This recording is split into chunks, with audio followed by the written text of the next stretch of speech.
북한이 오늘 오전 동해상으로 대륙간 탄도 로켓 화성 14형 시험 발사에 성공했다고 발표했습니다. 북한이 ICBM 발사에 성공했다고 주장한 건 이번이 처음인데 전문가들은 사거리만 놓고 보면 미국 본토 타격이 가능한 8,000km 이상의 ICBM급으로 보고 있습니다. 국정원 개혁발전위원회가 이른바 노무현 전 대통령 논두렁 시계 조작 의혹을 조사하기로 한 가운데 2013년 남북 정상회담 회의록 공개 사건도 조사 대상에 포함시킨 것으로 확인됐습니다. 필요할 경우 당시 책임자였던 남재준 전 국정원장도 직접 조사한다는 방침으로 알려졌습니다. 국내당 제보 조작 사건을 수사 중인 검찰이 이유미 씨가 조작 사실을 처음 알린 조성은 전 비대위원을 참고인으로 불러 조사했습니다. 조 전 비대위원은 이준서 전 최고위원이 이 씨에게 선거에서는 이기면 그만이다라고 말한 것으로 들었다고 밝혔습니다.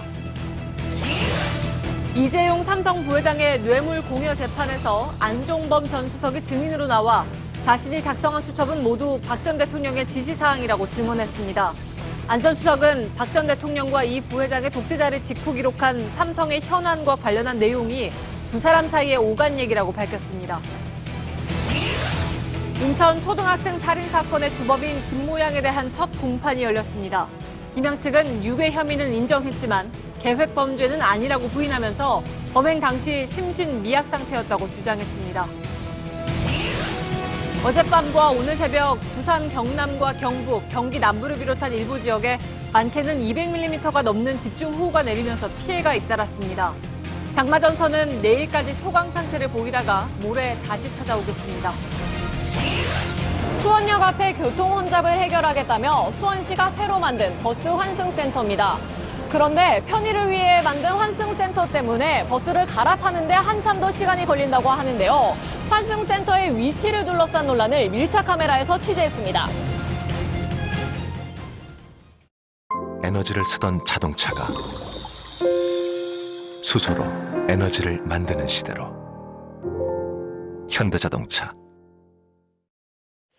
예, 시청자 여러분, JTBC 뉴스룸을 시작하겠습니다. 북한이 오늘 오전 9시 40분에 동해상으로 미사일 한 발을 발사했습니다. 북한은 미사일 발사 후에 6시간 뒤에 사상 처음으로, 즉 이것은 북한의 사상입니다만 사상 처음으로 대륙간 탄도탄, 즉 ICBM 발사에 성공했다고 주장했습니다. 사거리만 보면 8,000km 이상의 ICBM급으로 추정된다는 것이 전문가들의 의견인데, 이 경우에 미국 본토를 공격할 수 있다는 것이어서 북미 관계가 이전과 전혀 다른 새로운 국면으로 접어들었다는 것을 의미합니다. 문재인 정부가 대화 의지를 강하게 내비치고 미국 역시 이를 지지하는 상황에서 북한의 미사일 발사는 악재가 될 가능성이 높습니다. ICBM 개발을 계기로 북한은 한국보다는 미국과 직접 대화하겠다는 요구를 할 가능성이 크기 때문입니다. 먼저 이지은 기자가 보도해드리겠습니다. 북한은 오늘 오후 3시 30분 대륙간 탄도미사일 ICBM으로 추정되는 화성 14형 시험 발사에 성공했다고 발표했습니다. 대륙간 탄도로켓 화성 14형은 예정된 비행 궤도를 따라 39분간 비행하여 조선동해 공해상에 설정된 목표 수역을 정확히 타격하였다. 북한은 시험 발사한 미사일의 고도는 2,802km, 비행거리는 933km라고 주장했습니다. 동시에 세계 어느 지역도 타격할 수 있다며 ICBM임을 강조했습니다. 또 김정은 노동당 위원장이 화성 14형 시험 발사를 직접 명령했고 현지를 찾아 직접 관찰했다고 덧붙였습니다. 일단 사거리로 볼 때 ICBM급으로 보인다는 게 전문가들의 판단인데 한미 정보 당국은 정밀 분석에 들어갔습니다. 북한의 주장이 사실일 경우 화성 14형이 미국을 직접 위협하는 것이어서 남북 관계와 북미 관계에 모두 큰 영향을 줄 것으로 보입니다. JTBC 이지은입니다. 예, 북한은 오늘 탄도미사일을 정상 각도가 아니라 최대한 수직에 가깝게 발사했다고 발표했습니다. 전문가들은 따라서 이 미사일을 정상적으로 쏜다면 사거리가 8,000km를 넘길 수 있다, 이런 분석을 내놓고 있습니다. 이 정도면 미국 땅인 하와이는 물론이고 미국 서부 연안까지도 닿을 수 있는 사거리입니다. 안의근 기자입니다. 북한은 오늘 발사한 화성 14형이 고도 2,800km, 비행거리 930km를 넘겼다고 주장했습니다. 최대한 수직에 가깝게 이른바 고각 발사를 했다는 건데 정상적으로 발사를 하면 추정 사거리가 8,000km를 넘길 수 있다는 분석이 나옵니다. 북한의 주장대로라면 정상 각도로 발사되었을 때 사거리는 8,000에서 9,000km에 이를 것으로 생각됩니다. 북한에서 3,500km 떨어진 괌이나 5,500km 거리인 알래스카뿐 아니라 미 태평양 사령부가 있는 7,500km 거리의 하와이는 물론 미국 서부 연안까지 사정권 안에 들어갈 수 있다는 겁니다. 특히 오늘 발사된 화성 14형은 지난 5월 발사된 화성 12형에 비해 고도가 700km 가까이 늘어나 속도도 상당히 빨라졌을 걸로 추정됩니다. 고도와 속도는 ICBM의 또 다른 조건인 대기권 재진입 기술과 직결되는 요소인 만큼 이 분야에서도 상당한 기술 진전이 이루어졌을 가능성이 제기되는 대목입니다. 다만 한미 군사당국은 화성 14형의 사거리가 늘어난 건 맞지만 실제 ICBM으로 판정 내리기 위해선 추가 분석이 필요하다는 입장입니다. JTBC 안의근입니다. 이번 북한의 미사일 발사는 여러 가지로 미묘한 시점에 이루어졌습니다. 먼저 한미 정상회담 나흘만으로 문재인 정부가 트럼프 행정부와 교감하면서 북한과의 대화를 막 추진하기 시작한 시점입니다. 그리고 곧바로 G20 정상회담을 앞둔 시점이기도 하죠. 이런 상황에서 북한의 주장대로라면 미국에 닿을 수 있는 대륙간 탄도탄을 쏘아 올리면서 자신들의 대화 상대는 미국이란 점을 들고 나올 것으로 보입니다. 고석승 기자의 보도입니다. 북한이 탄도미사일 발사를 감행한 건 미국과 G20 정상회의를 동시에 염두에 둔 의도적 도발이란 분석이 나옵니다. 우선 이번에 발사된 미사일이 북한의 주장대로 ICBM, 대륙간 탄도미사일이 맞다면 미국 본토까지 사정거리에 들어갈 수 있다는 의미입니다. 대북 압박을 강화하는 트럼프 행정부를 상대로 무력 시위 강도를 높이는 동시에 자신들의 대화 상대는 한국이 아닌 미국이라는 점을 분명하게 각인시키려 했다는 겁니다. 이번 한미 정상회담에서 미국이 북핵 문제 해결에 대한 한국의 주도권을 인정하고 양국 간 긴밀한 대북 공조를 확인한 것을 두고 불편한 속내를 드러낸 셈입니다.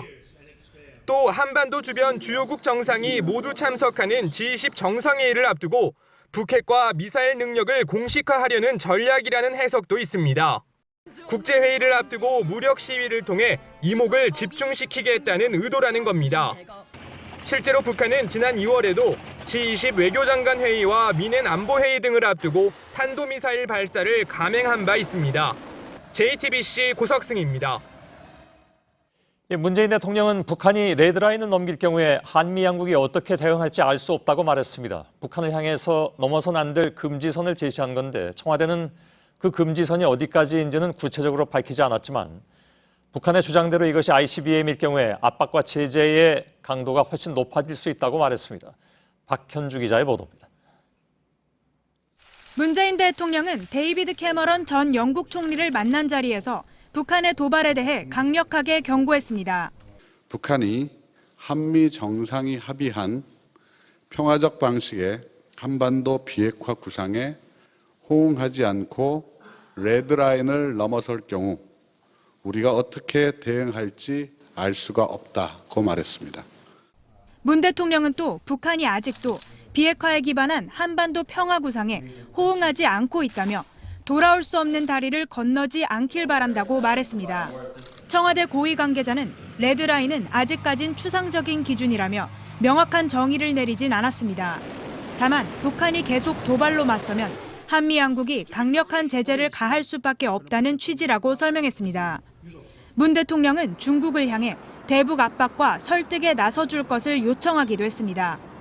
중국이 지금보다 더 강력한 역할을 해줘야 북핵 문제의 근원적 해결이 가능하다고 강조한 겁니다. 앞서 문 대통령은 북한의 미사일 발사 후 국가안전보장회의를 직접 주재하며 단호한 대응을 지시했습니다. 북한이 이러한 도발을 감행한 데 대해 깊은 실망과 유감을 표합니다. ICBM급일 경우 이에 맞춰 대응 방안을 강구할 예정입니다. 청와대는 이번 미사일이 ICBM이라는 사실이 확인되면 압박과 제재의 강도가 훨씬 더 커질 수 있다고 밝혔습니다. JTBC 박현주입니다. 예, 중국은 북한의 탄도미사일 발사에 대해서 유엔 안보리 결의 위반이라고 즉각 비난했습니다. 미국과 일본은 ICBM인지 여부에 대해서 유보적인 입장을 취하고 있습니다. 윤서령 기자의 보도입니다. 중국 정부의 반응은 신속했습니다. 북한이 ICBM급 발사 성공을 주장한 직후 유엔 안보리 대북결의 위반이라는 공식 입장을 냈습니다. 하지만 대화와 협상을 통해 문제를 해결해야 한다는 기존 입장에는 변함이 없었습니다. 敦促朝方不要再采取违反安理会决议的行动，为重启对话谈判创造必要的条件。 미국은 신중한 입장입니다. 미 태평양 사령부는 중거리 탄도미사일로 추정된다며 북한의 이번 미사일이 미 본토에 위협이 되지는 않는 것으로 판단했다고도 설명했습니다. 백악관의 공식 입장은 아직 나오지 않고 있습니다. 이런 가운데 미국이 북한의 이번 발사를 충분히 예측했을 것이라는 분석이 나옵니다. 미 관리들은 지난달 21일 북한이 ICBM용 로켓 엔진 실험에 성공했다고 언론에 공개한 바 있습니다. 뉴욕타임즈는 2006년에 이어 북한이 미국 독립기념일 몇 시간 전에 미사일을 발사한 점을 주목했고 워싱턴 포스트는 북한이 트럼프 정권의 최대 의제가 됐다고 지적했습니다. 한편 NSC 회의를 2차례 소집한 일본은 이번 미사일이 ICBM인지 여부에 대해서는 아직 분석 중이라며 유보적인 입장을 취했습니다. JTBC 윤서령입니다.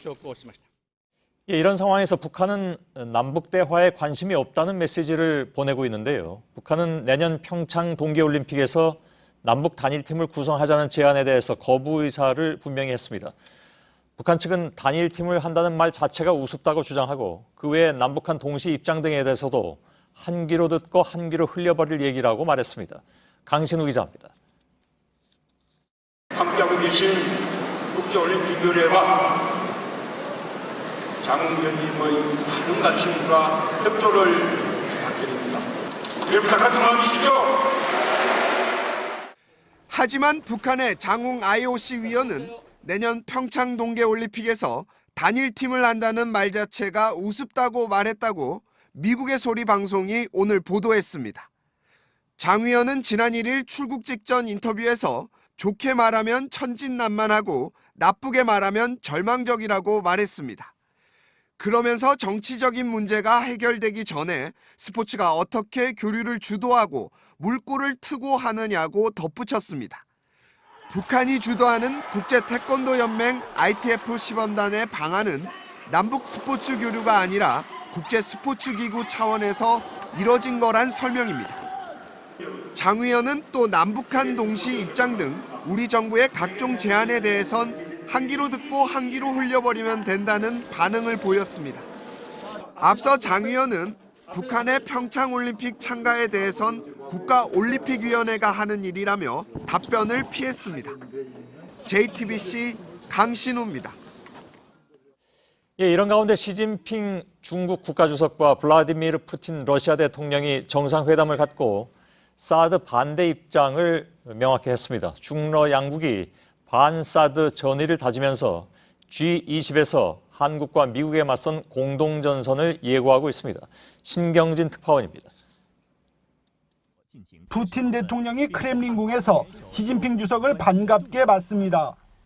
양국은 이날 회담에서 두 정상이 한반도 사드 배치에 반대하는 입장에 일치를 봤다고 발표했습니다. 사드 문제는 지역 내 전략적 균형 문제로 양보할 수 없다는 점을 분명히 했습니다. 두 정상은 각국이 대화와 협상을 통해 한반도 문제를 원만히 해결해야 한다는 데도 동의했습니다. 북한의 ICBM 발사 성공 발표 전에 이뤄진 정상회담의 합의 결과지만 북한과의 대화에 방점이 찍혔습니다. 푸틴 대통령과 정상회담을 마친 시진핑 주석은 독일로 이동해 메르켈 독일 총리와 연쇄 정상회담을 갖습니다. 트럼프의 미국에 각을 세우고 있는 러시아, 독일과 손잡고 1대3 구도를 노리는 전략으로 풀이됩니다. 북핵 해결을 요구하며 전방위 압박에 나선 미국에 맞서 중국과 러시아의 연대가 공고해지는 가운데 북한의 ICBM 발사 성공 주장이 G20의 새로운 변수로 급부상하고 있습니다. 베이징에서 JTBC 신경진입니다. 예, 이런 상황을 타개하기 위해서 문재인 대통령은 각국 정상들과 연이어 지금 연설회담을 갖게 돼 있는데요. 내일 이 G20 정상회의 참석을 위해서 4박 6일 일정으로 독일로 출국합니다. 6일 오전에는 시진핑 중국 국가주석과의 정상회담이 지금 추진 중이고 같은 날 오후에는 한미일 3국 정상 간의 만찬 회동이 열립니다.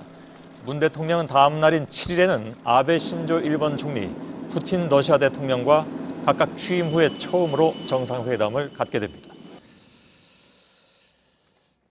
다음 소식입니다. 뉴스룸은 국정원 개혁발전위원회, 흔히 국정원 적폐청산 태스크포스 팀이라고 불리우는데 이 발전위원회가 이른바 노무현 전 대통령의 논두렁 시계 사건을 조사하기로 했다는 소식을 어제 보도해드렸습니다. 최동욱 전 검찰총장 뒷조사 의혹 사건은 이미 조사에 착수했다는 소식도 함께 전해드렸습니다. 오늘 저희들이 취재한 바에 따르면 국정원 개혁발전위원회는 국정원의 남북정상회담 회의록 공개 사건도 조사 대상에 포함한 것으로 확인됐습니다. 그러니까 18대 대선 전 당시 새누리당은 노무현 전 대통령이 남북정상회담에서 NLL 포기 발언을 했다는 주장을 갑자기 내놓은 바가 있죠. 당시 새누리당은 이를 선거전에서 크게 활용하기도 했습니다. 대선 후에는 남재준 전 국정원장이 아예 회의록을 공개하면서 불법 논란이 컸습니다. 이번 사건은 전직 국정원장이 조사 대상이 되고 수사로 이어질 가능성도 크다는 점에서 의미가 작지 않아 보입니다. 먼저 이 내용을 보도한 뒤에 논두렁 시계와 최동욱 전 총장 뒷조사 의혹 사건 속보도 이어가겠습니다. 이희정 기자입니다. 대선을 앞둔 지난 2012년 10월 새누리당은 갑자기 노무현 전 대통령의 NLL, 즉 북방 한계선 포기 의혹을 제기합니다. 새누리당 정문원 의원이 2007년 남북 정상회담 회의록의 내용이라며 일부를 공개한 겁니다. 대화록에서 고 노무현 대통령께서는 김정일에게 NLL 때문에 골치 아프다. 남측은 앞으로 NLL 주장을 하지 않을 것이며 이후 대선판의 이슈로 떠오른 NLL 논란은 대선이 끝난 후에도 계속됐습니다. 이듬해 6월 국회 정보위원장이던 새누리당 서상계 의원은 NLL 포기 취지의 발언이 있는 걸 국정원에서 확인했다고 주장했습니다. 뒤이어 남재준 당시 국정원장은 남북 정상회담 회의록 전문과 발췌본을 전면 공개했습니다. 그러나 국가기록원에 회의록 초본이 존재하지 않는 것으로 나타나면서 청와대까지 나섰습니다. 중요한 사초가 증발한 전대미문의 일은 국기를 흔들고 역사를 지우는 일로 절대 있어서는 안 될 일이었습니다. 이번 국정원 적폐청산 TF가 조사할 12개 사안에 2013년 남북 정상회담 회의록 공개 사건이 포함됐습니다. 서훈 국정원장은 지난 인사청문회에서 해당 사건에 대해 부적절하다고 지적한 바 있습니다. 남북뿐이 아니라 어떤 정상회담록도 가장 국가 차원의 높은 비밀로 분류해서 보관하는 것이 그것이 상례고 또 당연한 조치라고. 회의록을 공개한 당시 국정원의 행태를 전형적인 불법 정치 개입으로 본 겁니다. 당시 회의록 폐기 혐의로 기소된 참여정부 인사 2명은 모두 무죄를 받았습니다. 국정원 적폐청산 TF팀은 필요하면 당시 책임자인 남재준 전 국정원장도 조사한다는 방침입니다. 특히 박근혜 정부가 출범 이후에도 사초 실종은 국기문란이라며 검찰의 수사를 지시하기도 한 만큼 청와대와의 사전 교감이 있었는지도 들여다볼 것으로 보입니다. JTBC 이희정입니다. 어제 저희는 이른바 논두렁 시계 사건 보도 과정에서 국정원 공작이 있었는지도 조사 대상이란 내용을 처음으로 보도해드린 바 있습니다. 당시에 노무현 전 대통령 수사를 지휘하던 이인규 전 대검 중수부장 등의 언론 인터뷰가 이런 정황을 뒷받침하고 있는데 당시 수사팀 지휘부가 입을 열어서 국정원 개입 여부에 대한 의혹이 규명될지 주목되고 있습니다. 이서준 기자의 보도입니다. 2009년 노무현 전 대통령 수사 당시 권양숙 여사가 박연차 전 태광실업 회장에게 받은 명품 시계를 논두렁에 버렸다는 보도가 나왔습니다. 그로부터 6년이 지나 해당 내용이 국정원에서 나왔을 것이란 다른 언론사 보도가 추가로 나왔습니다. 수사 당시 대검 중수부장이던 이인규 변호사의 입을 통해서입니다. 이어서 익명의 대검 중수부 관계자 말을 통해 국정원 측이 노 전 대통령 소환 전 시계 얘기를 강조하자고 했다면서 검찰이 거부하자 소환 전 시계 수수 의혹이 집중 보도됐고 소환 뒤엔 논두렁에 버렸다는 보도가 나왔다고 말했다는 보도가 이어졌습니다. 이에 따라 당시 검찰 수사팀에 시계 수수 의혹 보도를 제안한 것으로 보이는 국정원 직원을 찾는 게 진상조사의 시작이 될 걸로 보입니다. 당시 수사팀의 어느 선까지 국정원 개입 정황을 알았는지 여부도 주목됩니다. 당시 지휘라인은 임채진 전 검찰총장과 이 전 중수부장, 그리고 홍만표 전 대검 수사기획관, 우병우 전 중수 1과장 등이 있었습니다. 또 당시 검찰 수사를 보고받던 청와대와 법무부 간부들 역시 조사 대상에 포함될지도 관심을 끌고 있습니다. JTBC 이서준입니다. 최동욱 전 검찰총장의 혼외 아들 사건에 국정원 직원이 개입한 사실은 이미 재판을 통해서 확인되고 있습니다. 혼외 아들 정보를 불법적으로 얻으려 한 혐의로 국정원뿐만이 아니라 청와대 직원에 대해서 2심까지 유죄가 선고된 상태입니다. 법원도 이 사건이 최 전 총장이 주도했던 국정원의 대선 개입 수사와 관련됐을 가능성을 언급한 바가 있습니다. 이번 조사 역시 당시 국정원이 얼마나 조직적으로 이런 일을 벌였는지에 초점을 맞출 것으로 보입니다. 정원석 기자입니다. 서울고등법원은 지난해 1월 국정원 직원 송모 씨와 조호영 전 청와대 행정관에게 각각 벌금 700만 원을 선고했습니다. 송 씨는 최동욱 전 검찰총장의 혼외자가 다니는 초등학교에서 개인정보를 불법적으로 빼낸 혐의를 받았습니다. 조 전 행정관은 조희재 전 서초구청 행정지원국장을 통해 혼외자 개인정보를 조회한 혐의입니다. 당시 법원은 국정원 대선 개입 수사에 압박을 가하기 위해 정보를 조회한 것으로 보인다며 피고인들이 맡은 역할은 한 부분에 지나지 않아 모든 책임을 세 사람에게 돌릴 수 없다고 했습니다. 국정원과 청와대 등이 국정원 대선 개입 수사를 지휘하던 최동욱 전 검찰총장을 압박하기 위해 나섰을 가능성을 의심한 겁니다. 국정원 적폐청산 TF도 얼마나 조직적으로 이 같은 일이 진행됐는지에 초점을 맞출 계획입니다. 조사 진행에 따라 남재준 당시 국정원장과 청와대 관계자 등이 조사 대상에 오를 것으로 보입니다. JTBC 정원석입니다. 예, 과거 국정원의 정치 개입과 각종 공작 의혹에는 청와대가 직접 혹은 간접적으로 관여했다는 의심이 끊이질 않았습니다. 결국 청와대와 국정원의 관련성이 이번 조사의 핵심이 될 것으로 보입니다. 정치부 서복현 기자와 한 걸음 더 들어가겠습니다. 자, 회의록 공개는 2012년에 대선을 앞두고 직전이었죠. 예, 그렇죠. 예, 당시 새누리당 정문원 의원이 노무현 전 대통령이 남북대화에서 NLL을 포기했다. 예. 이런 주장을 하면서 시작이 됐는데 당시 박근혜 후보 측은 이 주장과 자신들은 관련이 없다 이렇게 일단 주장을 했었죠. 네, 그렇습니다. 당시 박근혜 후보 측은 그렇게 주장을 했습니다. 그런데 예. 이런 문건이 발견됐습니다. 한번 보시면요. 바로 최순실 태블릿 PC에서 발견된 문건인데요. 예. 2013년 1월 15일, 그러니까 박근혜 전 대통령이 당선인 신분일 때 작성된 문건인데요. 중국 특사단 추천 의원이란 문건에서 정문원 전 의원을 후보군에 올리면서 NLL 이슈 제기 등 대선 때 기여함 이렇게 이유를 적었습니다. 예. 문건대로라면 NLL 이슈 제기에 따른 보훈 차원에서 박근혜 정부 인수위가 정 전 의원을 후보군에 올렸던 셈인 겁니다. 예. 뭐 물론 결과적으로 이렇게 기여했으니까 올렸다라고 얘기할 수도 있겠으나 예. 동시에 전혀 관련이 없었겠느냐 하는 의구심 이걸 또 지울 수 없는 그런 상황이기도 하죠. 그렇죠. 이 사건이 결국 이제 남재준 전 국정원의 회의록 공개로까지 이어졌고 그때 그것이 불법 논란이 있었습니다. 예, 그렇죠. 그러니까 좀 정리를 하면요. 이 주장 자체는 박근혜 정부 이전에 처음으로 주장이 나왔었고요. 예. 이 회의록 공개는 박근혜 정부 출범 이후인데요. 일단 남 전 원장이 청와대와 사전 교감을 하지 않고 이 회의록의 비밀 등급까지 해제를 하면서 공개를 했겠느냐 이런 의심이 드는 상황이고요. 예. 특히 만약 박근혜 정부가 이 최초로 이슈를 제기했던 정 전 의원에게 고마움을 느꼈다면 이런 의심이 더 강해질 수밖에 없는 상황입니다. 예. 또 남 전 원장 시절 국정원은요 실제로 아예 정 전 의원의 주장과 같이 노 전 대통령의 발언이 NLL 포기 발언이다 이런 취지의 성명서까지 냈습니다. 예. 만약에 개혁위가 지금 남 전 원장에 대한 직접 조사도 검토를 하고 있기 때문에 조사를 한다면 청와대와의 교감 여부에 대해서도 조사가 진행될 것으로 보입니다. 물론 당시에 남 전 원장은 이 청와대 교감하지 않았다 이렇게 부인을 했습니다. 예, 사실 이뿐만이 아니라 국정원의 정치 개입 의혹 사건에서는 청와대가 실제로 등장하는 예. 그런 예들이 있었잖아요.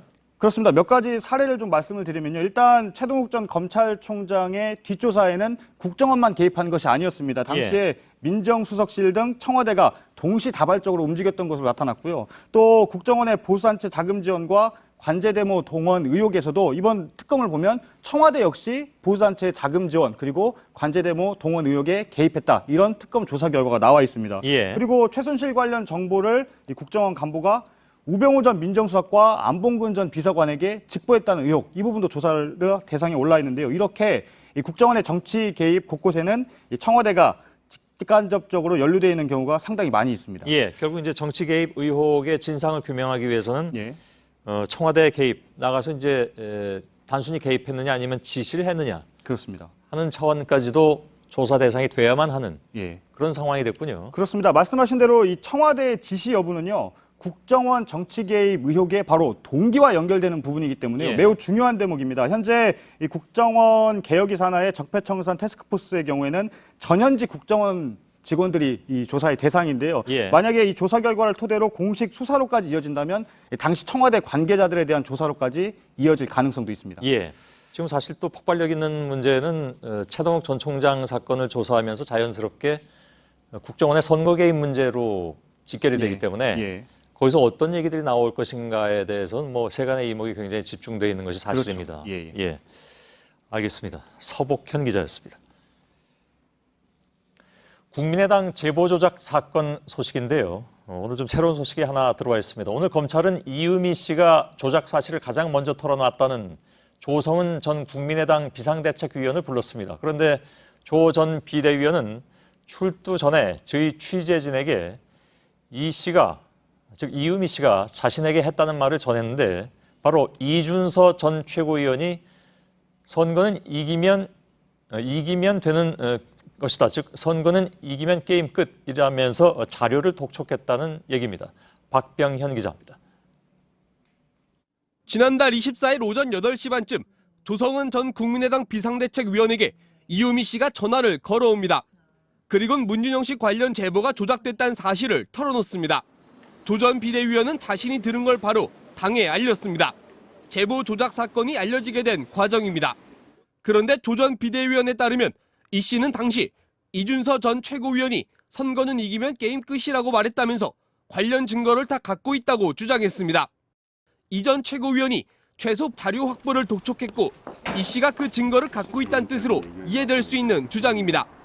이에 따라 사태가 심각하다고 본 조 전 비대위원은 검찰에 적극 소명하라고 이 씨에게 충고했습니다.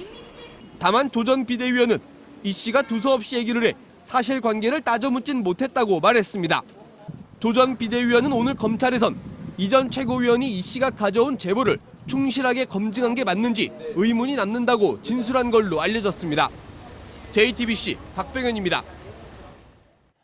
이번엔 국민의당 제보 조작 사건을 수사 중인 서울 남부지검으로 연결해 보겠습니다. 김태형 기자 나가 있습니다. 자, 오늘 검찰이 조성은 전 비대위원을 소환했는데 출두 직전의 얘기는 저희들이 방금 전해드렸습니다만 출두한 이후의 조사는 어떻게 이루어지고 있습니까? 조 전 비대위원은 조금 전 이곳 검찰청사를 떠났습니다. 조 전 비대위원은 앞서 출석 때 밝힌 내용과 비슷한 취지로 검찰에서 진술했다고 말했는데요. 직접 들어보시겠습니다. 그러니까 스스로 만들었다라고 그때 얘기를 하더라고요. 적극적으로 만들어 달라고 했다라고 얘기를 했는데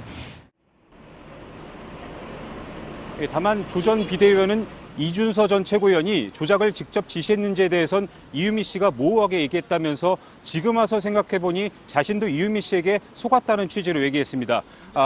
한편 검찰은 이준서 전 최고위원을 오늘 다시 불러 조사하고 있는데요. 일단 이준서 전 최고위원의 말을 모두 들어본 뒤 이유미 씨와 다른 부분을 확인하고 필요할 경우 대질 신문을 할 계획입니다. 자, 이준서 전 최고위원에 대해서는 지금 구속영장 청구 얘기가 계속 나오고 있는데 검찰 입장이 어떻게 나왔습니까? 네, 검찰은 확정된 바가 없다며 신중한 입장입니다. 현재로서는 신병을 강제로 확보할 가능성은 낮은데요. 검찰은 이준서 전 최고위원을 상대로 이유미 씨에게 했던 말이나 메시지의 의도가 무엇인지를 파악하는 데 주력하고 있습니다. 알겠습니다. 김태형 기자가 남부지검에서 전해드렸습니다.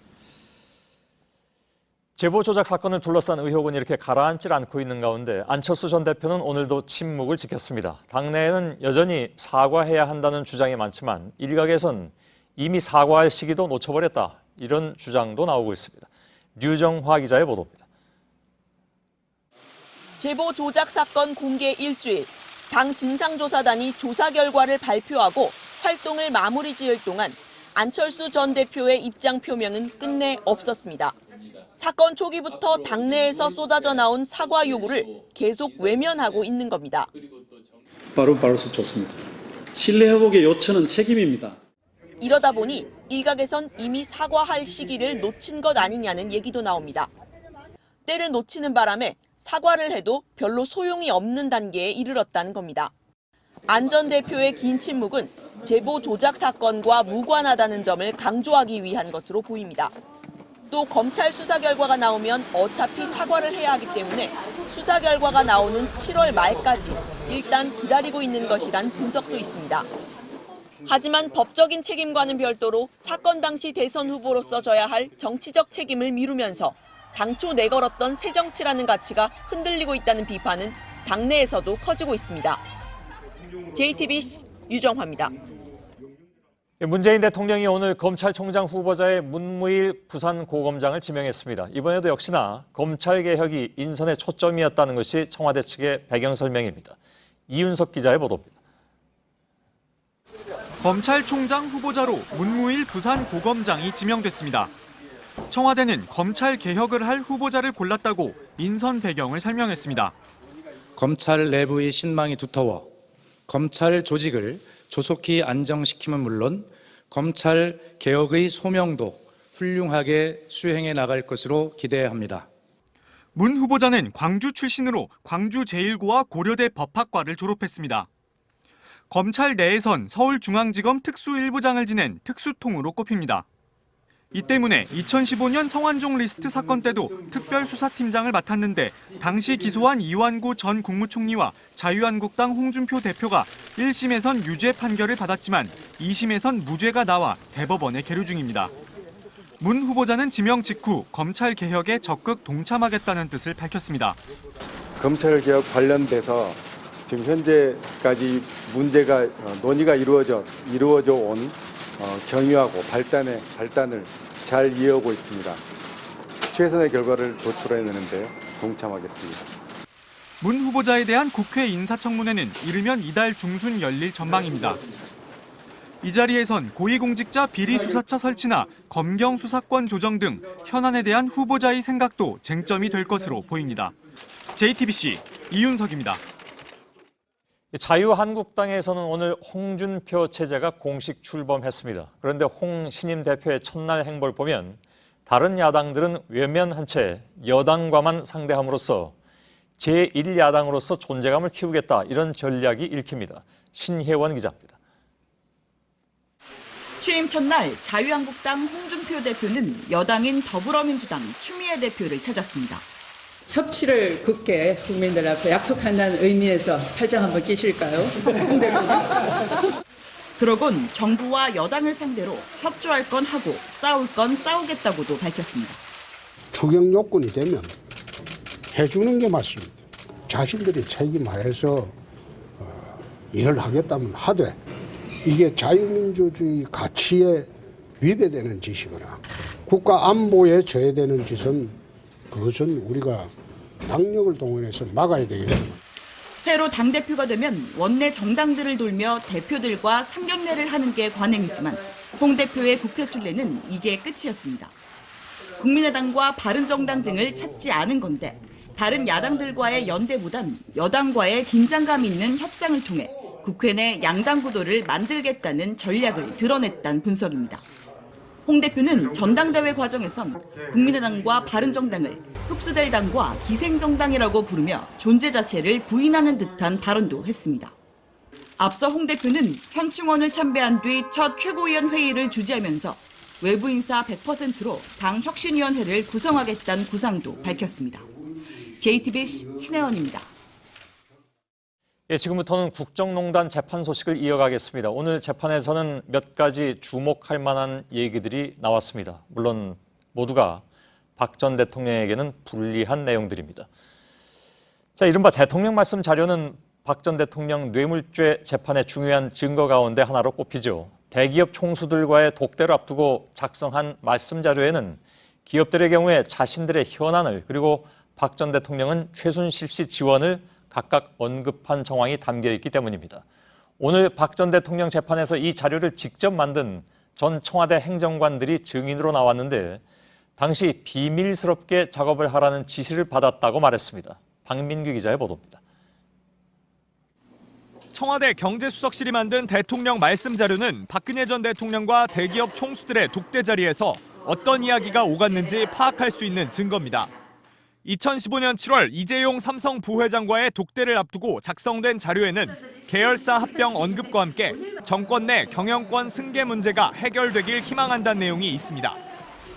이듬해 2월 SK 최태원 회장을 만나기 전 자료에는 그룹 현안이던 면세점 사업권 등 사안이 담겼습니다. 오늘 박 전 대통령 재판엔 자료 작성에 관여한 전 청와대 행정관 2명이 증인으로 나왔습니다. 이들은 안종범 전 수석 지시로 자료를 작성했다고 했습니다. 그 이유에 대한 설명은 듣지 못했지만 대기업의 투자와 일자리 확대 등을 당부하기 위한 좋은 뜻으로 이해했다는 취지로 증언했습니다. 하지만 아무에게도 말하지 말고 비밀스럽게 작업하란 지시를 받았고 기업별 말씀 자료를 작성하는 건 이례적인 일이라고도 했습니다. 특히 말씀 자료에 미르와 K스포츠재단 관련 내용을 추가한 건 안 전 수석의 지시 때문이었다고 증언했습니다. JTBC 박민규입니다. 오늘 열린 이재용 삼성 부회장의 뇌물죄 재판에서는 박 전 대통령과의 독대 내용이 담긴 핵심 물증, 안종범 전 수석의 업무 수첩에 대한 공방이 이어졌습니다. 그런데 안 전 수석이 법정에 나와서 수첩 내용을 설명하고 관련 내용이 모두 사실이라고 인정했습니다. 임지수 기자입니다. 박근혜 전 대통령과 이재용 삼성 부회장은 지난해 2월 15일 세 번째 독대 만남을 했습니다. 안종범 전 수석은 독대 뒤 박 전 대통령 지시사항을 빠짐없이 받아 적었습니다.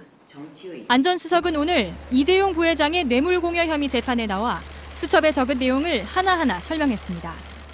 우선 금융지주라고 적은 부분에 대해 삼성이 금융지주회사로 전환하려는 게 글로벌 금융기업으로 도약하기 위함이라는 등의 이야기를 이재용 부회장이 했느냐고 검사가 묻자 안 전 수석은 말한 사람을 정확히 답할 순 없지만 그런 대화가 독대에서 나왔다고 박 전 대통령이 말했다고 답했습니다. 또 수첩 내용 중 외투 기업 세제 혜택에 대해선 말한 사람이 누구인지 몰라도 독대 중 삼성이 글로벌 제약회사를 유치하면 회사 운영에 큰 도움이 될 거라고 말한 내용이 오간 것은 맞다고 인정했습니다. 안 전 수석은 이어 박 전 대통령 말이 빨라서 자신의 의견을 넣을 틈은 없었다며 해당 내용이 박 전 대통령 발언만으로만 채워졌다고 밝혔습니다. 안 전 수석은 그동안 자신의 재판에서 업무 수첩 일부가 위법하게 수집된 증거라고 주장해왔지만 오늘 삼성 뇌물죄와 관련한 내용에 대해 인정했습니다. JTBC 임지수입니다. 그리고 오늘 박근혜 전 대통령의 피부과 자문의였던 정기양 연대 세브란스 교수의 항소심도 열렸습니다. 정 교수는 작년에 청문회에서 박 전 대통령에게 리프팅 시술을 하려던 적이 없었다고 위증한 혐의로 재판에 넘겨져서 시정을 받았습니다. 기존의 입장을 뒤집고 혐의를 모두 인정했습니다. 김지아 기자의 보도입니다. 지난해 국정농단 청문회에서 정기양 연대 교수는 박 전 대통령에게 리프팅 시술을 하려고 계획한 적이 없다고 말했습니다. 그 대통령이 이걸 시술하려고 한 생각했던 적이 없습니까? 저는 생각한 적이 없습니다. 하지만 올 초 JTBC와의 인터뷰에서 리프팅 시술에 대해 이병석 당시 대통령 주치의와 논의하고 연습까지 한 적이 있다고 말을 바꿨습니다. 실이 어떻게 된 건지 한번 구해보기만 해보자. 그래서 문자가 왔다 갔다 했어요. 리프팅을 직접 내가 혼자 해본 적은 한 번도 없었고 10월 말쯤 해가지고 이제 김영재 원장이랑 한 2명을 같이 해봤어요. 하지만 정 교수는 이후 재판에서 실제 시술 계획은 없었다며 혐의를 다시 부인했습니다. 이에 재판부는 잘못을 뉘우치지 않는다며 징역 1년을 선고하고 정 교수를 법정 구속했습니다. 오늘 열린 항소심 공판에서 정 교수는 1심의 입장을 뒤집어 혐의를 모두 인정했습니다. 정 교수 측 변호인은 진심에서 우러나온 자백이라고 밝혔지만 특검 측은 자백이 면죄부가 될 수 없다며 1심과 마찬가지인 징역 1년을 구형했습니다. JTBC 김지아입니다. 네, 지난 3월 8살 초등학생을 무참히 살해하고 시신을 훼손한 혐의로 기소된 16살 김 모양에 대한 첫 재판이 열렸습니다. 유괴했다는 건 인정하면서도 심신미약 상태에서 저지른 우발적인 범행이라면서 자수한 점을 참작해달라고 요청했습니다. 최한 기자입니다.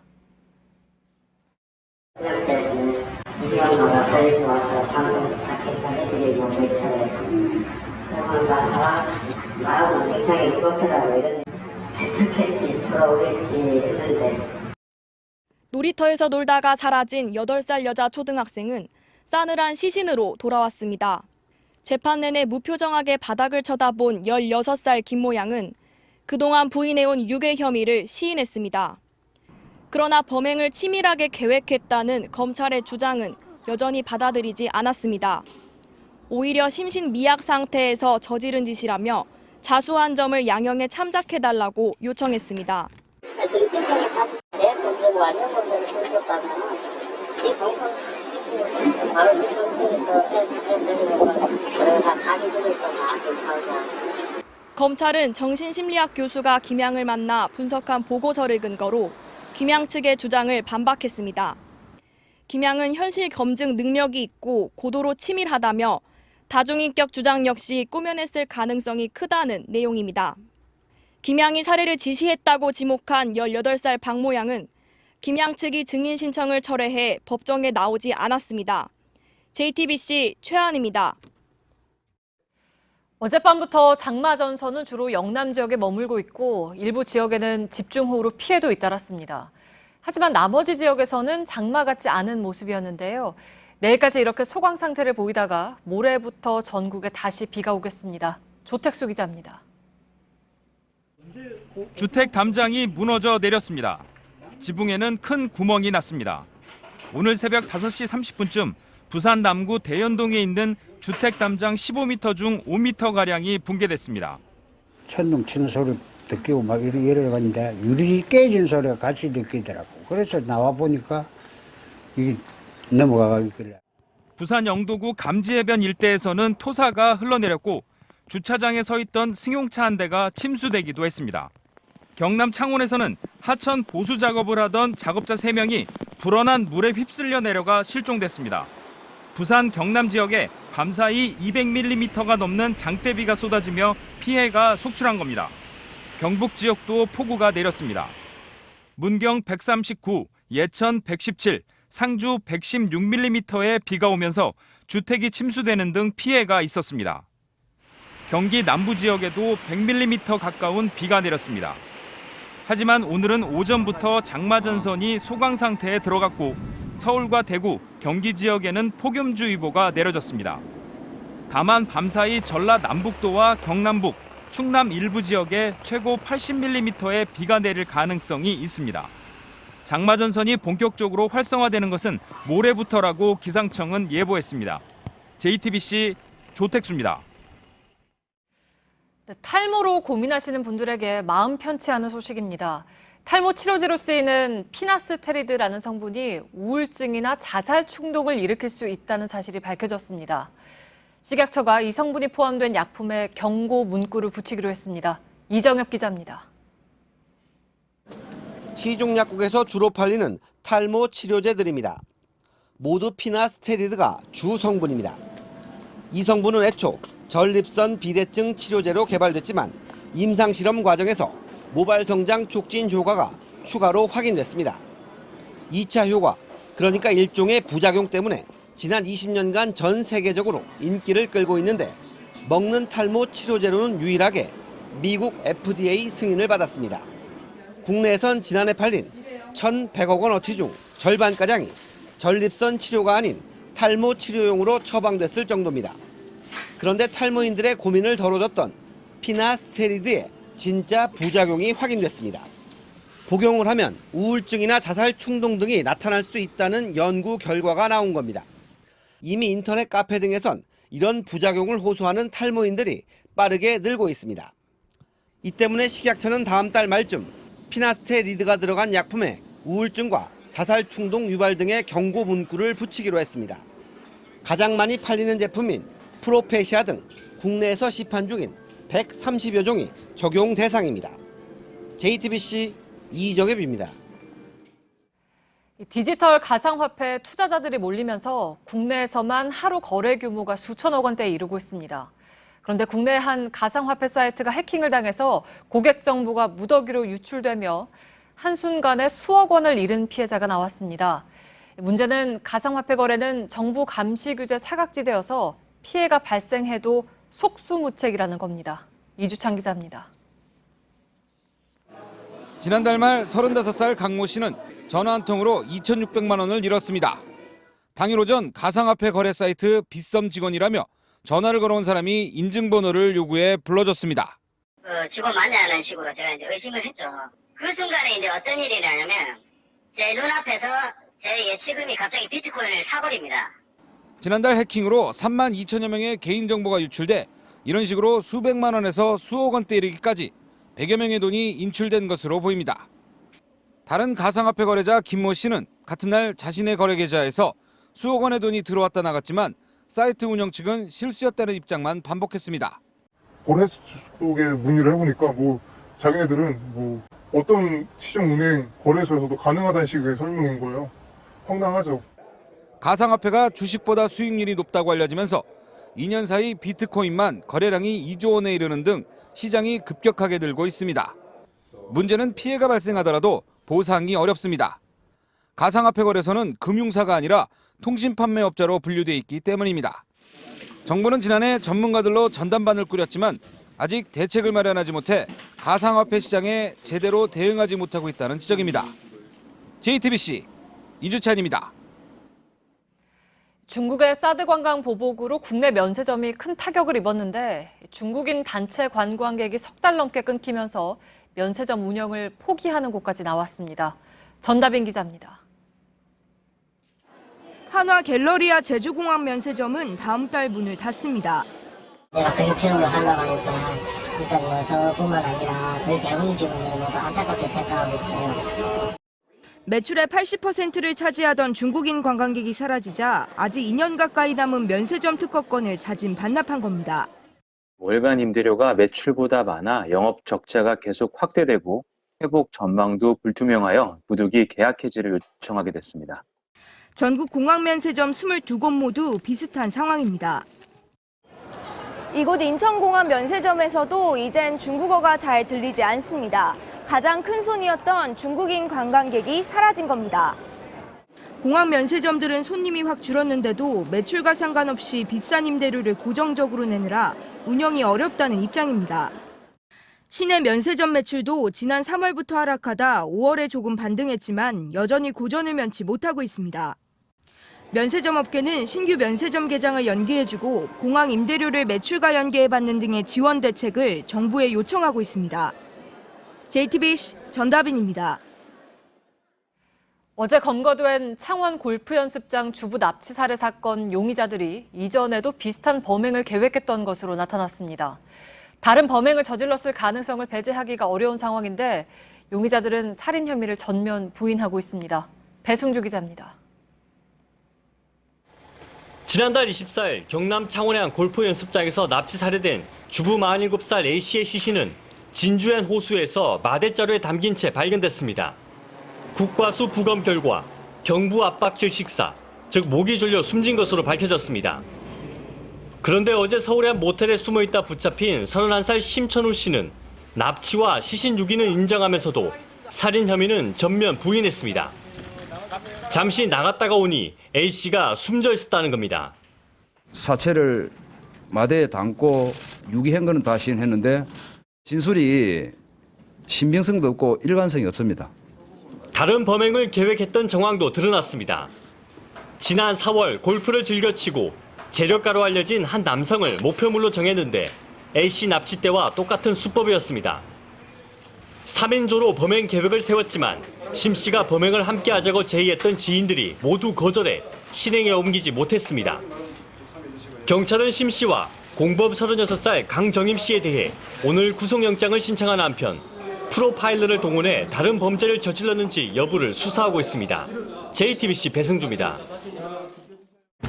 미국 뉴욕 타임스퀘어에 일명 지옥섬으로 불린 일본 군함도에서 벌어진 한국인의 참혹한 강제징용 실상을 고발하는 영상이 띄워졌습니다. 가로 66m, 세로 13m의 초대형 전광판에 올려진 15초짜리 영상은 네티즌과 영화 군함도 출연진이 모은 2억 원으로 제작됐으며 오는 9일까지 하루 1,000번씩 상영될 예정입니다. 한국소비자원이 인조손톱 관련 제품을 조사한 결과 액상 인조손톱 접착제 10개 가운데 9개에서 기준치를 초과한 유해물질이 검출돼 회수에 나섰습니다. 특히 일부 제품에는 흡입하면 호흡 곤란을 일으킬 수 있는 톨루엔이 기준치의 40배 넘게 들어있었습니다. 지난 5월 말 우박이 쏟아진 전남 화순과 곡성, 담양 일대의 소나무들이 잎이 떨어지고 껍질이 벗겨진 채 말라 죽어가고 있습니다. 고사 피해 면적이 170헥타르로 추정되는데 산림청이 내일과 모레 현장 조사에 나설 예정이어서 피해 규모는 더 커질 것으로 보입니다. 슈틸리케 전 축구대표팀 감독의 후임으로 심태용 전 올림픽 대표팀 감독이 선임됐습니다. 신 감독은 남은 월드컵 최종 예선 2경기에서 우리나라의 9회 연속 월드컵 본선 진출에 도전합니다. 신 감독은 지난해 리우올림픽에서 한국 축구를 8강에 이끌었고 지난 5월 20세 이하 월드컵에서는 16강에 진출하며 지도력을 인정받았습니다.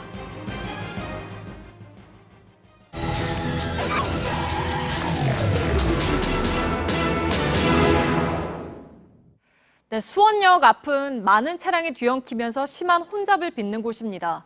그래서 수원시가 새로 버스 환승센터를 개장했는데 오히려 버스를 갈아타는데 시간이 더 걸리면서 시민들이 불편을 호소하고 있습니다. 밀착 카메라 구혜진 기자입니다. 어제 개통한 수원역 버스 환승센터를 찾은 시민들은 혼란스럽습니다. 저도 늙었거든요. 계단 오르면 열받아요. 비슷하게 살아요. 도로 중간에 서서 버스 행선지를 묻고 차도로 걸어 내려가기도 합니다. 아유 진짜 몇 번 돌았어 지금. 첫날이면 의례 겪는 혼란이라기엔 위치와 구조에 문제가 있어 보입니다. 이곳 환승센터에는 수원 시내를 오가는 버스들이 주로 서고요. 이곳에서 내려 서울이나 안산 등 다른 지역으로 가려면 또 다른 정류장으로 이동해야 합니다. 아침 출근하는 시민들과 함께 한번 따라가 보겠습니다. 지금 출근하시는 길이세요? 네. 어디로 출근하세요? 사당입니다. 수원역을 가로질러 밖으로 나간 뒤 지하도로 다시 들어가 복잡한 지하도를 지나 한참을 걸어야 합니다. 10분이 늦어버리면은 버스 타면은 더 이상 늦을 수도 있거든요. 바로 옆 정류장에서 갈아타던 버스인데 정류장 간 이동에만 10분이 넘게 걸렸습니다. 처음에 어떠신가요? 한 5에서 10분 더 걸리는 것 같고요. 좀 덥고 좀 힘들긴 합니다. 30분 다 됐네. 환승비도 환불해주면 좋겠어요. 대부분의 버스 정류장이 있는 수원역 건너편이 아닌 역 뒤에 환승센터가 생기면서 불편을 겪고 있는 겁니다. 이뿐만이 아닙니다. 이전엔 버스들이 역 앞에서 좌회전을 해 화성 방향으로 바로 향했습니다. 이제부터는 우회전을 합니다. 고가와 지하차도를 지나며 2km 정도를 돌아가느라 11분 정도가 걸립니다. 뭐 나빠. 아주 나빠. 빨리 가게 해놓고 만점대로 가야지. 이게 빙빙 돌아가지고 이게 뭐. 잘못하는 줄 알고 중간에 내렸다니까. 버스 기사들도 불평을 쏟아냅니다. 쉬는 시간이 줄어졌다고 생각하고 쉬는 시간이 어디다가 보상을 받아야 돼 기사들은 근로자들은 그런다고 돈 더 주는 것도 아니고. 현재 환승센터의 위치는 수원역 앞에 번화가와도 상당히 떨어져 있습니다. 이에 대해 수원시는 역 앞의 통행량을 분산시키기 위해 현재 위치에 환승센터를 조성했고 기차를 이용하는 승객들은 더 편리해질 수 있다고 해명했습니다. 그런데 환승센터를 나오는 버스가 지나는 벌터 교차로는 주말마다 막히는 상습 정체 구간입니다. 환승센터 생기고 그다음에 내려오고 같이 겹차고 주말에는 롯데 쪽에 이제 차량이 많다 보니까 좁은 부지 2층에 만든 타원형 환승장에 구조적 문제도 있습니다. 장안대에 가는 31번 버스를 타려면 이렇게 11번 정류장에서 기다려야 합니다. 하지만 저 뒤쪽 2번 승강장에도 또 다른 장안대에 가는 버스들이 있어 갑자기 버스라도 오면 저쪽까지 뛰어가야 합니다. 정차해야 하는 정류장에 다른 버스가 정차해 있는 경우 버스가 빠져나갈 때까지 여러 바퀴를 돌아야 합니다. 차가 있어서 한 바퀴를 돌고 왔어요. 여기 신호등 걸리고 그러면 더 소요되고. 시민들의 편의를 위해 만든 버스 환승센터가 오히려 시민들을 불편하게 만들고 있습니다. 수원시가 현장을 꼼꼼하게 점검하지 않은 결과가 아닌지 환승센터를 이용하는 시민들의 목소리에 좀 더 귀 기울일 필요가 있어 보입니다. 밀착 카메라 구혜진입니다.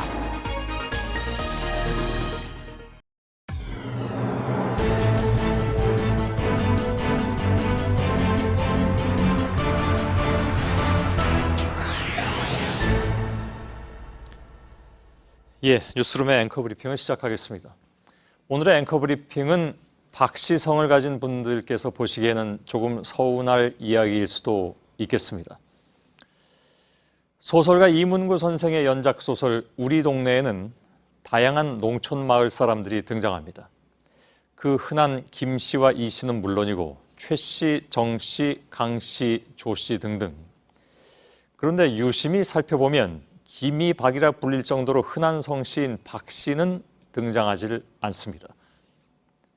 박 씨가 살지 않는 우리 동네. 그 이유는 작가가 남긴 또 다른 수필에서 알 수 있었습니다. 군사정부 시절 작가는 영문도 모른 채 정보기관에 불려가게 됐답니다. 까닭을 알 수 없어서 고개를 갸우뚱하던 중에 그 이유를 알게 됐으니 자신의 작품 중에 유독 박이란 글자에 빨간 동그라미가 쳐져 있었던 것. 왜 박 씨를 부정적으로 묘사했느냐? 무슨 의도가 있는 것은 아니냐? 요행이 풀려난 작가가 세운 대책은 간단했습니다. 부정적인 인물이 됐건 긍정적인 인물이 됐건 아예 모든 소설의 등장인물에 박시성만은 붙이지 말자는 것이었다. 그리고 실천하였다. 박 씨가 살지 않는 우리 동네는 그렇게 만들어졌던 것이죠. 그리고 역사의 수레바퀴를 되돌려 놓으려 했다. 이 말을 남긴 특검은 아마도 이문구의 우리 동네를 읽어본 듯 저 한마디 속에 블랙리스트 사건의 본질을 모두 담고 있었습니다. 예전 그 시대처럼 때리고 잡아가두고 판매를 금지하지는 않았지만 더 교묘하고 음습한 방법으로 이름들을 지우려고 했던 탄핵된 정부의 실세들. 이문구 소설 속에 박 씨가 등장하지 못하는 결과를 초래했던 아버지 정부의 문화정책은 대를 이어서 집요하게 계속되고 있었던 것이죠. 독재는 습관이다. 그것은 마침내 질병으로 변한다. 도스토옙스키가 자신의 작품에서 남겼던 말입니다. 독재가 습관이듯 눈앞에서 지우면 세상에서 사라질 것이란 착각도 습관인 것일까? 고 이문구 선생의 연작 우리 동네가 지금 시대에 다시 쓰인다면 박 씨는 이제 자유롭게 등장할 수 있을까? 오늘의 앵커 브리핑이었습니다.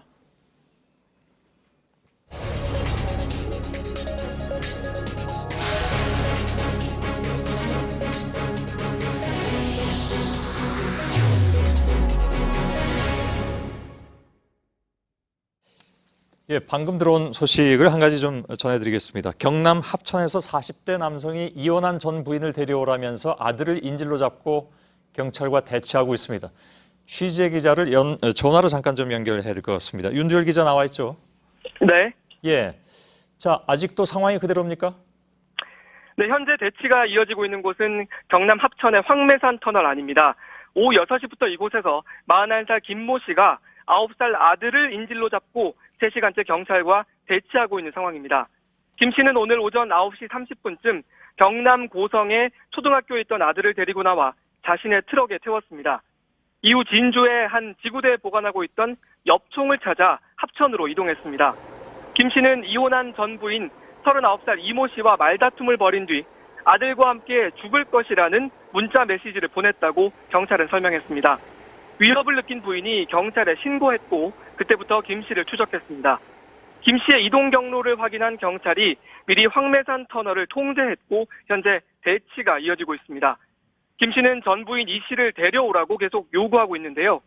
경찰은 김 씨가 엽총으로 아들을 위협하지 않도록 계속 설득하고 있지만 어려움을 겪고 있는 것으로 전해졌습니다. 예. 근데 그 엽총은 어떻게 가져가는 것이고 혹시 실탄은 진짜로 가지고 있는 건가요? 네, 김 씨는 유해조수 포획단 일원이라고 경찰은 밝혔습니다. 유해조수 포획단은 경찰서별로 유해 야생동물 포획을 위해 운영하고 있는데요. 포획단 소속이 되면 엽총을 소유할 수 있고 평소에는 지구대에 맡겨놓습니다. 특히 지난달 19일부터 이달 말까지가 유해조수 부재 기간이어서 포획단원들은 수시로 지구대에 엽총을 가지고 지구대에서 엽총을 가지고 활동을 나가서 이렇게 활동을 벌일 수 있다고 경찰은 설명했습니다. 그래서 김 씨도 지난 1일 지구대에 맡겨놓은 엽총을 오늘 아침 찾아간 건데요. 다만 실탄은 개인이 소지하는 것이어서 경찰도 김 씨가 실탄을 가지고 있는지는 확인하지 못했다고 밝혔습니다. 예. 자, 개인이 소지하는 것이라면 지금 가지고 있을 가능성도 있어 보이는데 이 상황을 좀 더 지켜봐야 될 것 같군요. 혹시 상황 변화가 있으면 저희 뉴스 끝나기 전에 다시 좀 연결을 하도록 하겠습니다. 윤두열 기자가 전해온 소식이었습니다. 자, 앞서 전해드린 대로 북한은 오늘 미사일을 발사했고 이 미사일이 대륙간 탄도미사일, 즉 ICBM이라고 지금 북한은 주장하고 있는데 물론 이제 미국과 일본의 전문가들은 이걸 지금 아직 확인 중에 있다고는 했습니다만 그럴 가능성은 무척 높은 그런 상황이긴 합니다. 발사는 성공적이었다 이렇게 북한은 주장하고 있습니다. 이 소식을 정치부 안의근 기자와 함께 이 배경이 무엇인지 특히 이것이 혹시 지금 대화 국면을 조성하려는 한국의 노력에 찬물을 끼얹는 것은 아닌지, 그래서 북한은 한국과의 대화보다는 미국과의 대화 즉 뭐 지금까지 계속 그렇게 해왔습니다만은 이른바 통미봉남에 유리한 조건을 만들려고 이렇게 ICBM의 성공을 주장하고 있는 것은 아닌지 등등을 좀 지켜봐야 될 것 같습니다. 안의근 기자가 나와 있는데 잠깐만 좀 얘기를 좀 나눠보죠. ICBM의 능력이 어느 정도나 된다고 지금 판단이 되고 있습니까? 이 북한이 개발한 것은? 네, 북한이 오늘 그 대륙간 탄도 로켓이라는 표현을 썼지만 대륙간 탄도 미사일, 즉 ICBM의 발사를 상정한 것으로 봐야 될 것 같고요. 보시는 것처럼 북한은 수직에 가까운 최대 고각으로 발사해서 2,802km까지 올라갔다고 발표를 했는데요. 전문가들은 이걸 45도 정도로 쏜다 그러면 45도 정도로 쏜다면 최대 사거리가 8,000km 이상 나올 것이다 라고 분석을 했습니다. 그러니까 세계 어느 지역도 타격할 수 있다 이렇게 주장을 했는데 그 얘기는 다시 말해서 이제 미국을 말하고 싶은 거겠죠. 저게 8,000km 이상이라면 미국 서부 해안, 특히 미국의 태평양 사령부가 있는 서부 해안까지 갈 수 있다는 그런 얘기가 되는데. 8,000km 이상이라면 알래스카와 하와이는 물론 미국 서부 연안까지 도달할 수 있는 거리인데 결국 오늘 북한의 특별 중대 발표라고 하는 것이 대미 협박용 메시지다. 이렇게 분석을 해볼 수 있는 근거가 되는 겁니다. 근데 ICBM이라는 것이 단순하게 이제 뭐 사거리만으로 판단할 수는 없는 것 같고 다시 말하면 이제 대기권 재진입 기술이라든가 이런 여러 가지 좀 따져봐야 되는 거 아닌가요? 네, 그렇습니다. 전문가들은 사거리 이외에도 대기권 재진입 기술이라든지 북한의 핵탄두의 소형화 기술이 어느 정도나 진전됐는지 이런 것들을 봐야 된다고 하는 겁니다. 그 ICBM이 대기권으로 재진입할 때는 그 7,000도에서 8,000도에 이르는 그런 고열과 심한 압력이 작용한다는 것인데 북한은 물론 이 부분에 대해서 극복을 했다라고 주장을 하고 있지만 그런 기술적인 수준이 아직까지는 확증된 단계는 아니라는 게 전문가들의 분석이고요. 또 핵탄두를 그 미사일 탄두 안에 집어넣을 수 있을 정도로 작고 가볍게 만드는 기술도 중요하다고 보고 있습니다. 사실 가장 핵심적인 것이죠. 그렇습니다. 아무 그 탄두의 중량이 크고 그렇다고 한다면 이 사거리가 많이 나간다는 거 하는 것도 의미가 없기 때문에 그런 부분이 중요하다는 거고 한미 정보당국도 이런 부분에 대해서 면밀히 보고 있고 그 타겟한 지점에 정확히 떨어졌는지도 현재 분석 중입니다. 이 결과는 아마 수일 안에 나올 건데 그런 이 ICBM이라고 만약 판단이 된다고 하면 한미와 유엔 안보리의 대응 수위도 더 높아질 것으로 보입니다. 오늘 북한이 시위용으로 미사일을 쐈다고 봐야 할 텐데 단순 시위용이냐 아닐 수도 있죠. 그러니까 저희들이 이 시간에 일부에서도 짚어드렸습니다만은 지금 특히 이제 그 미국과 한국과 미국이 대북 일종의 유화책, 그러니까 대화를 하자라는 쪽으로 의견을 모아가고 있는데 북한의 입장에서는 우리 상대는 미국이야. 이걸 지금 더 강하게 주장하는 그런 하나의 조건으로서 ICBM을 일부러 발사한 것이 아니냐 이런 얘기도 나오고 있으니까요. 네, 그렇습니다. 오늘이 이제 미국의 독립기념일인데요. 예. 미국 독립기념일에 맞춰서 이거를 또 발사를 했고 2006년에도 과거에도 그런 사례가 있었습니다만 그러니까 미국을 상대로 해서 어떤 협상력을 키워보겠다라는 의도가 굉장히 강한 것으로 보고요. 그 아까 사거리 부분을 강조한 것도 이제는 미국 본토를 때릴 수 있는 능력이 됐다. 이제 미국과 직접 협상을 하겠다. 이런 메시지를 강하게 시사한 것으로 보입니다. 자, 문재인 대통령의 어깨가 지금 상당히 무거워진 그런 상황이 됐습니다. 왜냐하면 바로 이제 대화를 하자고 한 측면이 있기도 하고 이제 바로 또 중국 시진핑, 푸틴까지 다 만나야 되는데 결국 이 문제는 시진핑이 상당 부분 영향력을 발휘해야만 되는 것. 문재인 대통령도 오늘 바로 그 얘기를 했고요. 그런 상황 속에서 이제 정상회담을 또 해야 되기 때문에 여러 가지 어깨는 좀 무거워진 그런 상황인 것 같습니다. 정치부 안의익은 기자였습니다. 잘 들었습니다. 자, 뉴스룸은 과거 국정원 정치 개입 의혹에 대한 개혁발전위원회, 다시 말하면 흔히 얘기하기를 국정원 적폐 청산 TF라고 얘기하죠. 이 개혁발전위원회의 조사 상황을 중점 보도해드리고 있습니다. 제가 일부에 전해드린 남북정상회담 회의록 공개 사건 이외에 말씀을 안 드린 부분이 있는데 2부에서 바로 그 부분을 지금부터 말씀을 드리겠습니다. 불법 감청을 통한 민간인 사찰 의혹, 이건 크게 이슈가 됐었고 저희들이 이 부분에 대해서 매우 장기간에 걸쳐서 집중 보도도 해드린 바도 있습니다. 바로 그 의혹도 조사 대상에 들어갔다는 얘기입니다. 정치부 유선의 기자와 이 내용을 2부에서는 확인해 보도록 하겠습니다. 자, 불법 감청 의혹도 조사 대상에 들어갔다. 이건 최종 확인이 된 겁니까? 그러니까? 네, 확인이 됐습니다. 국정원이 2012년에 대선을 앞두고 이탈리아에서 휴대전화를 해킹할 수 있는 그 프로그램을 사서 이제 민간인들의 블로그 등의 악성 코드를 유포했다는 그런 의혹입니다. 당시에 이제 민간인 사찰 의혹이 불거져서 국회에 국정원 해킹 특위가 만들어지기도 했었는데요.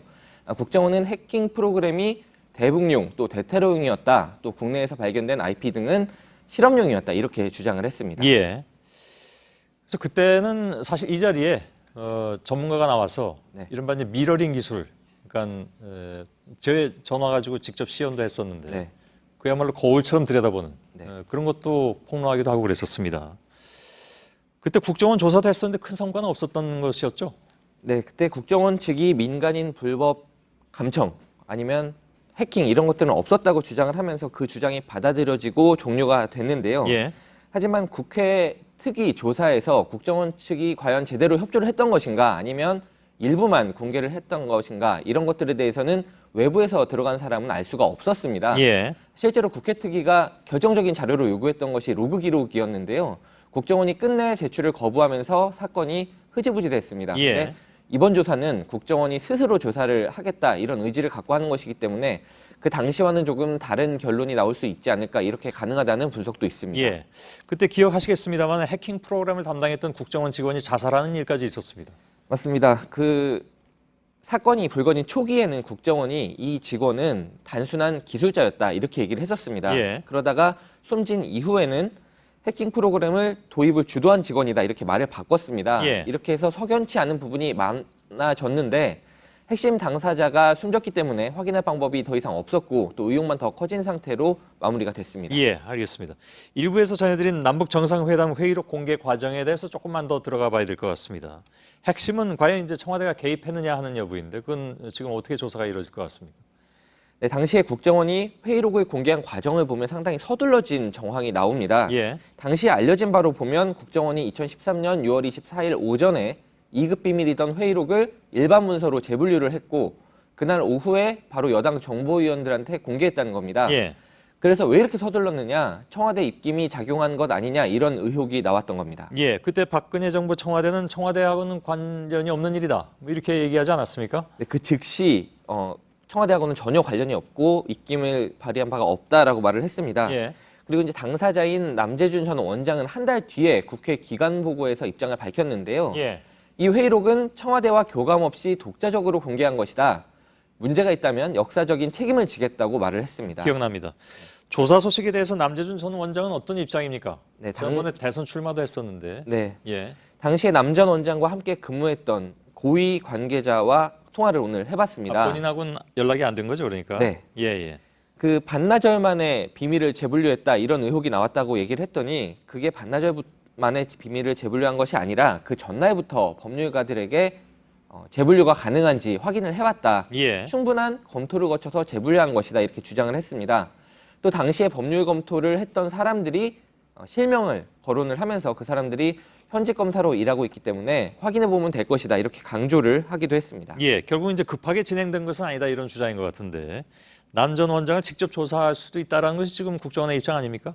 그렇습니다. 하지만 이 관계자는 그런 일은 있을 수 없다라는 대답을 했고요. 조사는 안 한다? 조사를 할 수 없을 것이다라고 그 주장을 했습니다. 왜냐하면 2급 비밀 취급권자인 국정원장이 절차를 거쳐서 비밀을 재분류를 했고 또 그것을 합법적으로 공개를 했는데 도대체 어떤 위법성이 있어서 조사를 하겠다는 것이냐.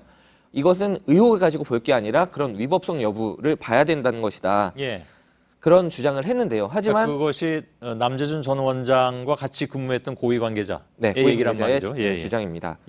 하지만 남북 정상회담 회의록 같은 경우에는 이제 비공개로 분류가 된 대통령 기록물이고 대통령이 공개하지 말라 이렇게 지종을 해놓던 것인데 그것을 이제 사본을 국정원이 보관을 하고 있다가 공개한 것은 법적으로 문제가 좀 있는 것이 아니냐 이런 지적도 나오고 있습니다. 알겠습니다. 유선의 기자였습니다.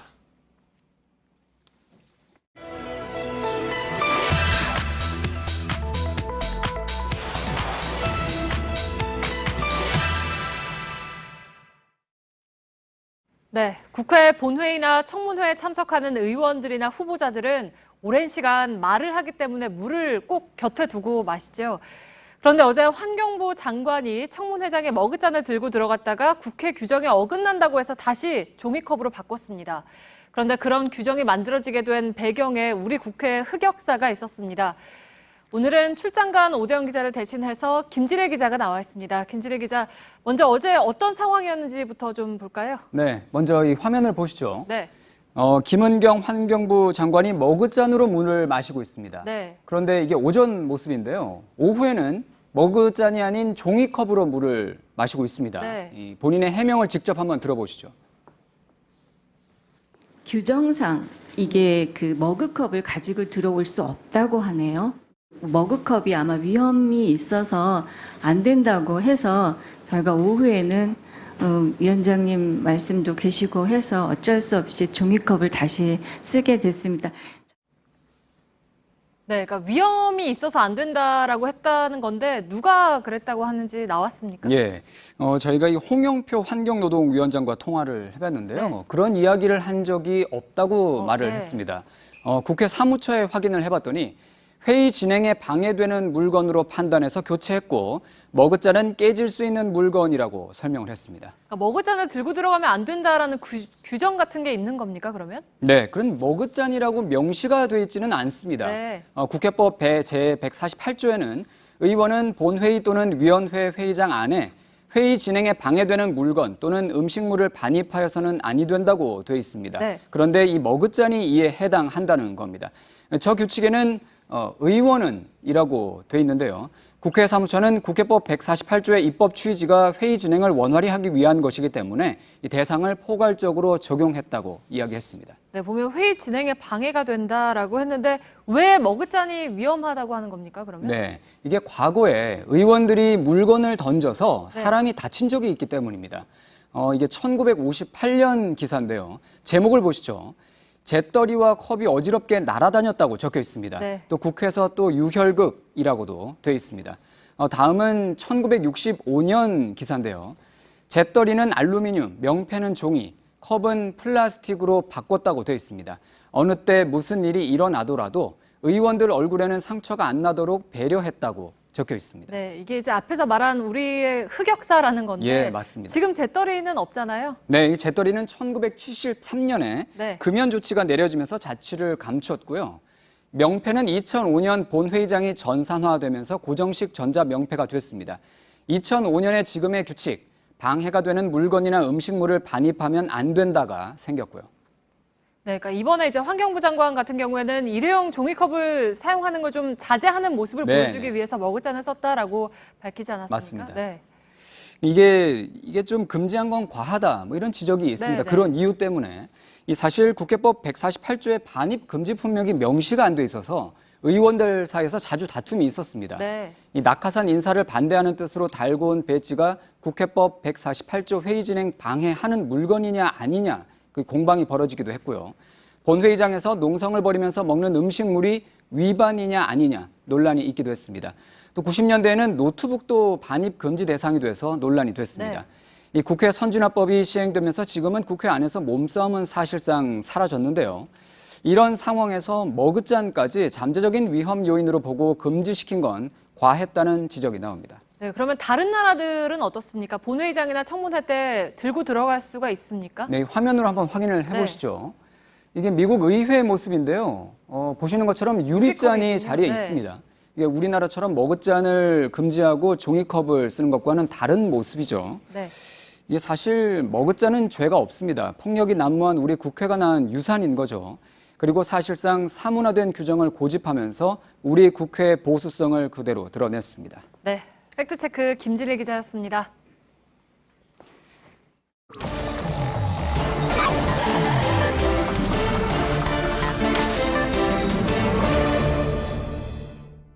예, 비하인드 뉴스를 시작하겠습니다. 박성태 기자가 나와 있습니다.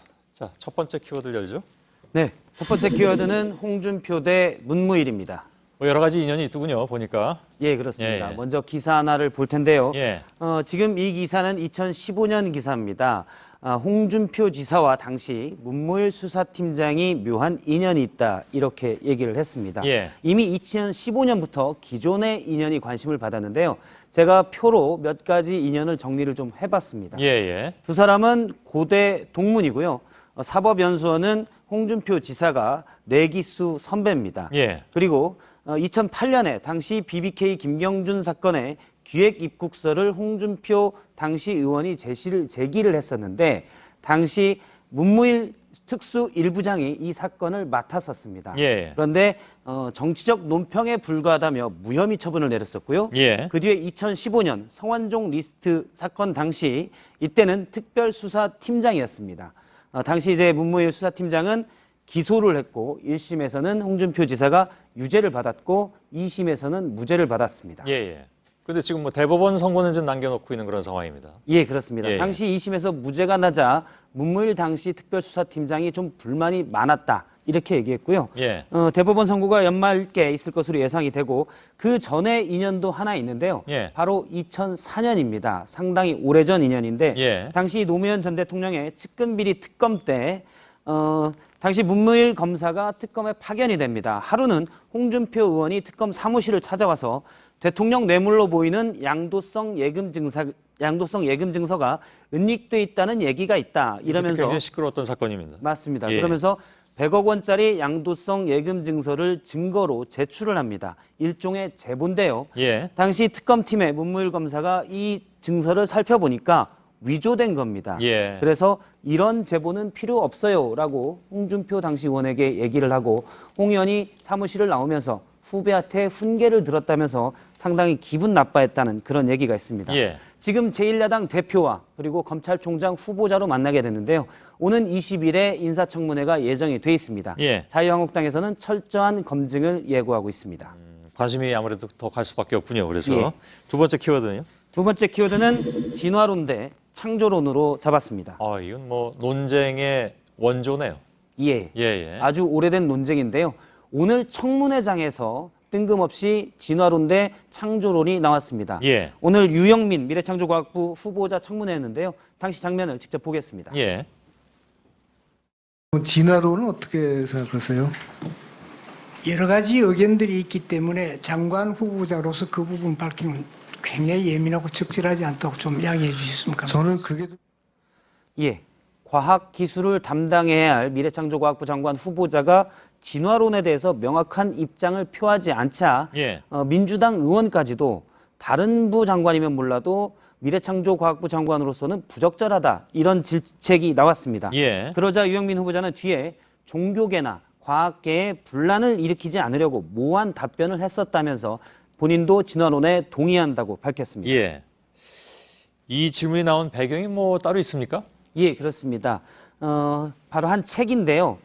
상상, 현실이 되다라는 책입니다. 예. 2014년에 발간된 책인데 이 책에 유영민 후보자가 공저자로 돼 있고 다른 공저자 중에 한 명이 유 후보자의 오랜 지인인데 창조론을 통해서 과학을 설명하는 이른바 창조과학을 많이 믿는 것 아니냐 이런 의혹을 받아왔었습니다. 예. 그래서 이 부분 때문에 유 후보자도 혹시 창조과학을 믿는 것 아니냐라는 질문이었는데요. 예. 물론 저 책에는 창조과학에 대한 부분이 없습니다. 예. 그런데 유 후보자가 괜시리 이제 혹시 종교계에 불만이 있을까 봐 모호한 답변을 했었는데 예. 과학기술 등을 지휘할 장관 후보자가 너무 눈치를 본 것 아니냐 이런 예. 지적이 나왔습니다. 그렇군요. 세 번째 키워드는요. 마지막.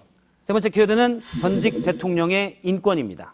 박근혜 전 대통령이 얘기하는 겁니까? 맞습니다. 예. 오늘 뉴여의 자유한국당 최고위원이 한 인터뷰에서 박근혜 전 대통령의 인권을 지켜줘야 한다라고 강하게 주장을 했는데 예. 직접 그 발언을 들어보겠습니다.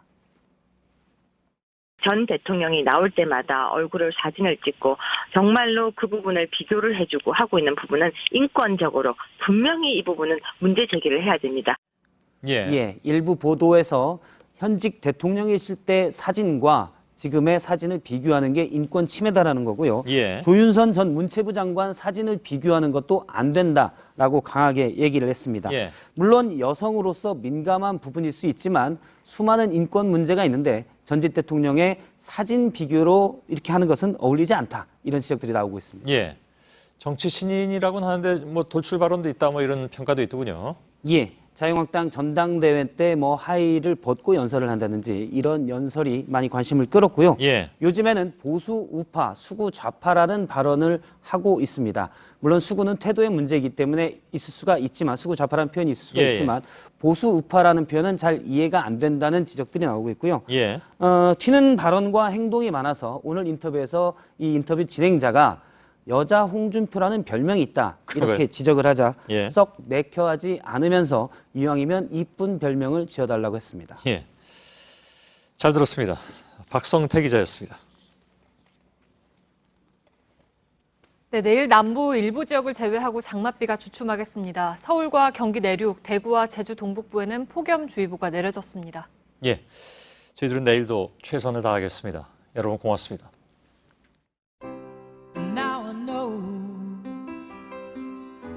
Spanish Harlem are not just pretty words to say.